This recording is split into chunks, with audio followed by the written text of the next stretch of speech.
dinadala niyo yung Ilonggo Pride sa national? Oo, alam mo, thankful ako na bilang ako sa isa sa mga Ilonggos na nagdadala. And thankful din ako na naabutan ko pa ang new generation.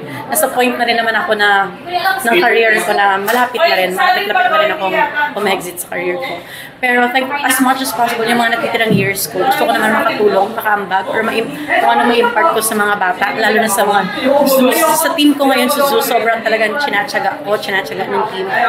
Kung ano pang mas maambag ko, and anong mas makuha ko sa kanila, and mas makuha nila sa akin na learnings. Kasi knowing naman na second conference pa lang ko ng Zoo's Coffee, and sabihin na natin na magandang laro, pangit ang laro, inconsistent ang laro, but we're trusting the process talaga.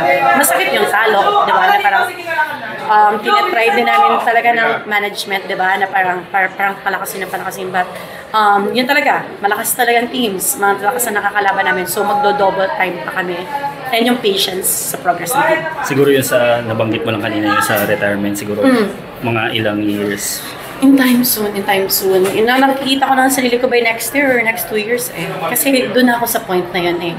Kasi nararamdaman ko din coming from an injury since grade 10 years old, naglalaro na ako. So wear and tear na talaga yung nararamdaman ng katawan ko. More on passion na lang talaga nagdadala sa akin. Yung parang hindi ko pa kayang bitawan. Pero yun, we'll see. Ayoko naman magsalita ng patapos.